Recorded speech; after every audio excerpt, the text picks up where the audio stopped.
오늘 주시는 하나님의 말씀은 시편 37편 32절부터 마지막 40절까지 말씀입니다. 할렐루야. 이 시편 37편 말씀을 제가 꽤 오래 붙들고 있습니다. 오늘이 네 번째 시간인데 시편 37편 말씀은 저와 아주 관련이 많아요. 제가 한동안 참 많은 어려움을 겪었었는데 그 어려움을 겪을 때 시편 37편 말씀이 얼마나 큰 위로가 됐는지 몰라요. 재판을 한 5년 가까이 했었어요. 형사재판 1건, 또 민사재판 3건. 그런 그 재판을 하는 동안에 시편 37편을 통해서 하나님이 얼마나 많은 위로를 주시고 또 축복을 주셨는지 몰라요. 그래서 저는 이 시편 37편을 한 구절 한 구절 곱씹으면서 우리 성도들님들한테 전하고 있습니다. 그리고 항상 그러는 것이지만 우리 그 한글로 되어 있는 성경이 뭐가 부족하다 뭐 그런 것은 아닙니다. 그러나 원래 성경은 원문이라는 것이 있습니다. 그 원문이 우리말로 되어 있지 않고 지금은 사용하고 있지 않는 고대의 언어인 히브리어로 되어 있거든요. 구약의 경우에. 그런데 그 고대의 글자이기 때문에 그 글자로 쓰여진 낱말을 현대에 살고 있는 우리들에게 이해될 수 있도록 번역하는 과정이 필요하거든요. 근데 그 번역하는 과정에서 우리 성경도 참 훌륭하지만 원문이 주고 있는 그 내용들 중에 아주 중요한 부분을 많은 부분에서 놓치고 있어요. 그래서 제가 여러분들이 조금 어렵더라도 히브리 원문에 있는 내용을 현대식으로 잘 각색을 해서 제가 원문의 뜻을 전하는 것으로 하나님 말씀을 계속해서 선포하고 있습니다. 그런 말씀을 통해서 이 성경 말씀이 얼마나 그렇게 생생한 하나님의 음성을 담고 있는지 저나 여러분이 체험할 수 있습니다. 자, 오늘은 32절입니다. 악인이 의인을 엿보아 살해할 기회를 찾으나. 자, 여기 두 사람이 나오죠. 악한 사람이 하나 나오고 의로운 사람이 나와요. 이 시편 37편의 논리를 보면 의로운 사람은 선을 추구하고 있고 악인은 악을 추구하고 있는데, 그런데 우리가 생각할 때 의인이 더 힘이 셀 것 같아요. 악인이 더 힘이 셀 것 같아요. 오늘 이 시편 37편에서는 악인은 마음도 악하지만 힘도 세요. 그런데 의인은 선하게 살 뿐만 아니라 약해요. 그러니까 당장 볼 때는 악인이 굉장히 강하고 힘이 세고 능력이 많고 기회가 많은 것 같고 큰 소리를 쳐요. 그런데 의인은 오히려 말도 못하고 숨어 지내고 마음을 막 조류하면서 너무너무 아파해요. 그런데 차이가 있어요. 악인은 자기 힘이 크니까 자기가 큰 소리 빵빵 치니까 자기가 잘난 것처럼 스스로 막 떠들고 있어요. 자기가 잡고 있는 칼을 의지하고 자기에게 나타나는 힘을 의지해요. 그런데 의인은 오로지 한 분뿐이신, 눈에는 보이지 않지만 살아계신 그 하나님을 막 의지하고 그분을 따르고 그분께 피하고 그분께 호소를 해요. 그런 상황입니다. 그런데 결국은 누가 이기는 거죠? 의인이 이기는 거예요. 그게 시편 37편의 말씀이고 오늘날도 마찬가지입니다. 여러분, 세상 사람들은 힘을 의지하잖아요. 자기가 가지고 있는 그 힘. 그래서 세상 사람들은 이런 얘기합니다. 하나님을 믿으려니 내 주먹을 믿어라. 그 주먹 아무것도 아니에요, 사실은. 또 자기가 갖고 있는 무슨 재력, 뭐 부동산의 힘, 무슨 재력, 또 심지어는 돈이 많다는 걸 과시하기 위해서 무슨 팰리스라고 하는 그런 그 아주 고층 복합 아파트에서 사는 것을 그걸 막 자랑하고 과시해요. 물론 그런 데서 사는 것을 나쁘다고 하는 것은 아니에요. 그런데 과시하기 위해서 막 자기를 나타내기 위해서 그렇게 막 기세등등해요. 반면에 의로운 사람들은 남을 속일 줄을 모르니까 또 다른 사람에게 싫은 소리를 하지 못하니까 늘 잠잠하게 있거든요. 그런데 결국은 하나님을 의지하는 의인을 하나님은 그냥 버려두지 아니하시고 그를 모든 삶 속에서 아름답게 인도해 주신다는 거예요. 그 내용을 자세하게 좀 보겠습니다. 우리 성경에는 악인이 의인을 엿보아 살해할 기회를 찾으나 라고 되어 있는데요. 원문을 그대로 해석을 하면 악인이 매복하고 엎드려서, 매복이라는 것은 몰래 숨는다는 거예요. 의인을 살피며 그를 살해하려고 호시탐탐 노리는구나. 33절 여호와는 저를 그 손에 버려두지 아니하시고 재판 때에도 정죄치 아니하시리로다. 그런데 여호와께서는 그 손에, 그 악한 사람의 손에 저를, 그 의인을 넘어가지 않도록 보호해 주시며, 그러니까 그 손에 저를 넘어가도록 하지 않으시며, 판결을 받을 때에도 아무런 정죄도 받지 않게 하시는도다. 되게 그 악한 사람하고 의로운 사람하고 법정에서 싸움이 붙으면요, 누가 이기는 줄 아세요? 돈 많은 사람이 이겨요. 돈 많은 사람이. 그래서 법원에 가서 억울함을 호소했던 사람들이 막 가슴을 치잖아요. 유전 무죄, 무전 유죄 그래요.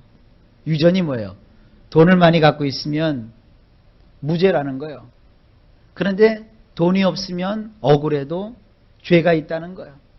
그래서 세상 사람들은 이 법정에서 아주 일어나는 일들에 대해서 불신을 해요. 근데 제가 경험해 보니까 그렇지 않아요. 상대는 한 1,500만 원짜리 변호사, 2,000만 원짜리 변호사를 사가지고 막 달려들어도요, 하나님을 의지했더니 하나님께서 재판을 멋지게 이기게 하시는 거예요. 그래서 여러분들, 저는 이 33절 말씀을 확실하게 체험을 해봤어요. 아도나이께서는 악한 사람의 손을 들어주지 않습니다. 의로운 사람의 편이 되셔서 그 악한 사람의 손에 의로운 사람이 넘어가도록 하지 않으시고요. 재판 때에도 판결을 받을 때에 아무런 정죄도 받지 않게 하시는 그런 분이십니다. 그런 분을 우리가 하나님으로 모시고 있는 거예요. 34절에 여호와를 바라고 그 도를 지키라. 그리하면 너를 들어 땅을 차지하게 하실 것이라. 악인이 끊어질 때에 내가 목도하리로다. 아도나이를 기다리라. 그리고 그분의 방법을 고수하라. 그리하면 그가 너를 높이셔서 땅을 차지하게 하실 것이라. 사악한 자가 끊어지게 되는 것을 내가 보게 될 것이니라. 우리가 해야 될 것은 뭐냐면 하나님을 기다리라는 거예요. 그리고 기다리면서 내 인간적인 방법을 쓰지 말고 하나님의 방법을 지키라는 거예요. 하나님의 방법이 뭐예요? 참고 인내하면서 농부의 인내를 가지고 이른 비와 늦은 비를 기다리는 것처럼 하나님께로부터 좋은 것이 올 것을 믿어야 되는 거예요. 아무리 환경이 어렵고 힘들다 할지라도 우리는 기도하면서 하나님이 나를 위해서 좋은 일을 이루어질 것을 기대하는 거예요. 그리고 하나님의 뜻대로 기뻐하고 감사하며 하나님께 소원을 아뢰는 거예요. 그러면 하나님이 결국 나를 높여주세요. 그리고 내가 차지해야 될 것들을 차지하게 해 주십니다. 그리고 나를 괴롭혔던 그 사악한 자를 끊어버리셔요. 35절 내가 악인의 큰 세력을 본즉 그 본토에 선 푸른 나무의 무성함 같으나. 자, 이 35절 말씀은요, 원문에서 가지고 있는 뜻이 참 복잡해요. 좀 어렵습니다. 근데 이 우리 성경도 완벽하게 지금 번역이 되어 있는 것이 아닙니다. 제 나름대로 35절을 이렇게 번역을 했어요. 내가 사악한 자를 보니 정말 무시무시하구나. 여기 우리 성경에는 큰 세력이라고 되어 있죠. 그 사악한 자는 정말 무시무시해요. 힘이 많으니까. 그리고 자기를 확연하게 드러내기를 마치 토박이가, 여기 지금 우리 성경에는 본토라고 되어 있죠. 이게 토박이라는 뜻이에요. 토박이가 여기 푸른 나무의 무성함이라고 되어 있는데 이게 뭐냐면 토박이가 마치 내가 이 동네 사람인데 내가 여기 터줏대감인데 너는 도대체 뭐 하는 사람이야? 막 하면서 자기의 어떤 그 세를 과시하는 거예요. 마치 토박이가 자기의 엄청난 세를 과시하는 것 같다. 이렇게 되어 있습니다. 그러니까 악한 자를 보니까 순한 구석이라고 하는 하나도 없어요. 막 성이나 있고요. 그리고 뭐 힘도 세서 무시무시해요. 그리고 막 자기 자신을 막 과시하는 거예요. 내가 여기 토박인데 내가 얼마나 큰 힘이 있는데 막 그러는 거예요. 어제 뉴스를 보니까 남대문 시장에서 요즘도 이렇게 삥 뜯는 사람들이 있더라고요. 관리비 명목이라고 해가지고 그 노상에서 물건 파는 사람들 찾아다니면서 자기들이 관리인이라고 해서 뭐 5만 원도 뜯어내고 7만 원도 뜯어내고 10만 원도 뜯어내고 또 가게를 고치면 1000만 원도 뜯어내고 뭐 그러는 거예요. 그러면서 뭐예요? 그쪽 깡패들이지요, 뭐. 내가 여기 토박이라는 것이죠. 내 허락 없이는 장사 못 한다는 것이죠. 그러면서 막 휘젓고 다니는 거예요. 그것을 경찰에서 포착을 해서 뭐 단속을 한다고 그러는데 뭐 단속은 다 솜방망이니까 우리나라는요. 어쨌든 지금 그런 것을 연상하는 것입니다. 그 다음에 36절. 사람이 지날 때에 저가 없어졌으니 내가 찾아도 발견치 못하였도다. 그렇게 강성했는데 하지만 그는 저 멀리 지나가 버리고 말았다. 그런 악한 자를 하나님이 지나가 버리고 말게 하신다는 거예요. 그것도 저 멀리. 그리고 보라. 그는 흔적조차 없도다. 그래서 내가 그를 아무리 찾아보아도 그는 보이지 않는구나. 악하고 그 힘세다고 자기를 자랑하고 의인을 막 구박했던 그 사람은 흔적조차 없게 하신다는 거예요. 하나님이. 아무리 찾아보려고 해도 찾을 수가 없다는 거예요. 37절입니다. 완전한 사람을 살피고 정직한 자를 볼지어다. 화평한 자의 결국은 평안이로다. 이것도 원문을 보면 좀 다르게 되어 있어요. 완전한 사람을 살피라고 되어 있지 않고요. 완전함을 고수하라. 그리고 똑바른 것을 쳐다보라. 왜냐하면 그런 사람의 끝은 결국 샬롬, 하나님이 주시는 평안이기 때문이니라. 하나님이 오늘 우리에게 주시는 명령이 많아요. 아까는 하나님을 기다려라. 그리고 하나님의 법도대로 살아라. 그 다음에 지금은 또 뭐예요? 완전함을 고수하라. 그러니까 이런 경우가 있어요.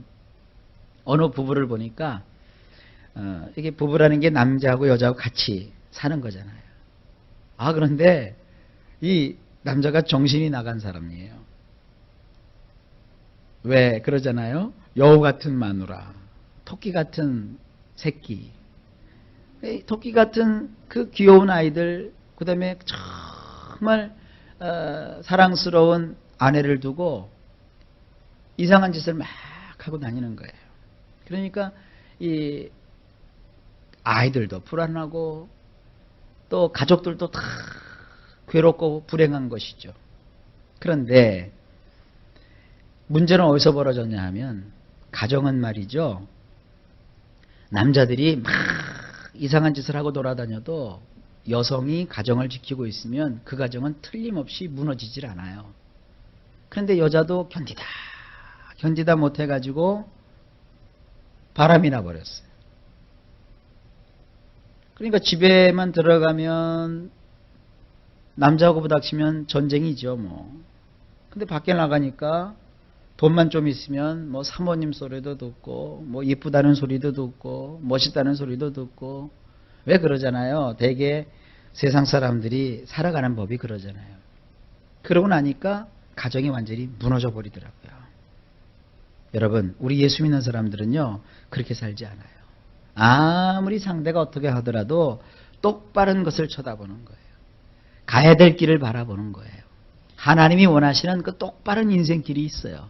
여러분 벌써 여러분도 아시잖아요. 어떻게 사는 것이 구불구불한 인생인지, 어떤 것이 똑바른 인생인지 여러분 그것을 알 수 있지 않습니까? 똑바른 길을 쳐다보라는 거예요.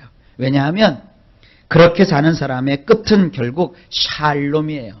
언제 제가 시간을 내서 이 샬롬이라는 것에 대해서도 자세하게 한번 또 말씀을 드릴 거예요. 우리가 하나님을 의지하는 사람은 반드시 하나님 주시는 그 평화가 있는 거예요. 38절. 범죄자들은 함께 멸망하리니 악인의 결국은 끊어질 것이나. 여기 범죄자라고 하는 것은 거역하는 거예요. 거역하는 자들은 모두 함께 몰살되고 말 것이다. 되게 무섭게 되어 있죠. 그리고 사악한 자들의 끝은 결국 끊쳐지는 것이다. 의로운 사람의 끝은 하나님이 주시는 샬롬을 받아서 행복해지지만 사악한 사람들의 끝은 결국 끊쳐지는 거예요. 끊어지는 거예요. 39절. 의인의 구원은 여호와께 있으니 그는 환난 때에 저의 산성이시로다. 의로운 사람들의 구원은 아도나이에게 있도다. 그분은 비통한 시기에 그들의 안전한 장소가 되시기 때문이다. 인생을 살다 보면 우리가 비통함을 겪을 때가 있어요. 그런데 나를 건져주시고 구원해 주실 분은 누구냐면 아도나이세요. 하나님이 나의 구원을 위해서 누구를 보내주셨어요? 예수님을 보내주셨잖아요. 그 예수님이 십자가에 올라가셔서 피 흘리셨잖아요. 왜 피 흘리셨어요? 나와 같은 자를 값주고 사시기 위해서. 예수님이 그 흘리신 그 피는요, 값이에요, 값. 나와 같은 자를 그 모든 불행에서 건져내시려고 값을 치루어 주시는 거예요. 여러분, 하나님이 우리를 외상으로 사신 게 아니에요. 선금 주고 사셨어요. 근데 마귀는 자꾸 우리가 외상 주고 산 것처럼 하나님 앞에 나가지 못하도록 자꾸 우리 마음을 막아요. 그러지 마세요. 이미 하나님이 선불 주고 우리를 다 사셨어요. 행복은 여러분의 것이에요. 기쁨은 여러분의 것이에요. 축복은 여러분의 것이에요. 그래서 찬송에도 있잖아요. 승리는 내 것일세, 축복은 내 것일세, 행복은 내 것일세. 이 믿음을 가지고 오늘도 하나님 앞에 기도하시기를 주의 이름으로 축원합니다. 나는 언제나 복을 받으려나. 하나님, 나와 같은 자도 복을 받을 수 있나요? 그게 아니에요. 하나님은 이미 우리에게 복을 다 주셨어요. 그걸 기도함으로 찾아 내가 내는 거예요. 보물찾기 하듯이 여러분의 삶 속에서 행복을 찾아내는 거예요. 그리고 나의 것으로 삼는 거예요. 예수를 믿고 하나님을 의지하는 사람은 나는 불행해 그러지 않아요. 하나님이 주시는 그 행복을 나는 차지하고 말 거야. 하나님, 그동안 내가 눈이 감기워서 하나님 주신 그 축복을 보지 못했습니다. 하나님이 나와 함께 하신다는 사실을 깨닫지 못했습니다. 오늘부터 내 눈을 열어주셔서 하나님이 주시는 그 기쁨을, 하나님이 주시는 그 축복을 나도 받아 발견하게 하시고 가지게 하시고 소유하게 하시고 누리게 하여 주시옵소서. 그렇게 하나님을 바라보시길 바랍니다. 하나님은 우리의 인생에 있어서 안전한 피난처가 되십니다. 마지막으로 40절입니다. 여호와께서 저희를 도와 건지시되 악인에게서 건져 구원하심은 그를 의지한 연고로다. 우리 성경으로 봐도 훌륭한데 조금 싱거워요. 원문으로 보면 이렇게 되어 있습니다. 아도나이께서 그들을 도우시며 안전하게 해주셨으니 곧 사악한 자들에게서 그들을 무사히 건져내시고 그들의 원수를 갚아주시는도다. 이는 그들이 그분에게 안전을 위하여 피하였기 때문이니라. 하나님이 나의 인생에 안전한 보장인 것을 믿고 하나님께 피하면 하나님이 도와주시고 안전하게 해주신다는 거예요. 그래서 어떻게 하시느냐? 사악한 자들에게서 그들을 무사히 건져내시는 거예요. 그리고 그 사람의 원수를 갚아주시는 거예요. 그래서 이기게 하신다는 거예요. 자, 시편 37편이 이제 마감이 됩니다. 하나님은 사악한 자가 처음에는 잘 되는 것 같더라도 거기에 너희 마음이 빼앗겨서 막 분냄으로 너희 마음을 불태우지 말라 그랬어요. 불사르지 말라 그랬어요. 우리 마음을 불태우면 우리만 손해예요. 하나님을 의지하라 그랬어요. 하나님을 너의 피난처로 삼으라 그랬어요. 피할 것은 하나님밖에 없습니다. 그래서 하나님을 기다리고 하나님을 바라보면서 나는 하나님의 방법을 붙잡으면 하나님이 어떻게 하시느냐? 사악한 자를 자취도 없게 하시고 그리고 나를 건져내시고 안전한 곳에 두시고 땅을 차지하게 하시고 편안하게 이끌어 주신다는 것입니다. 이것은 다윗만 가졌던 그런 축복이 아니라 이 시대에 예수 그리스도를 믿고 있는 우리에게도 주시는 하나님의 축복입니다. 여러분, 여러분의 인생이 잘 될 걸 믿으십시오. 그리고 하나님을 바라보십시오. 오늘도 하나님 앞에 여러분 소원을 아뢰십시오. 하나님은 들어주십니다. 오늘부터 시작하여서 영원토록 이와 같이 함께 해주시는 하나님의 그 도우심과 종일토록 베푸시는 은혜가 넘치게 임하시기를 예수님의 이름으로 간절히 축원합니다.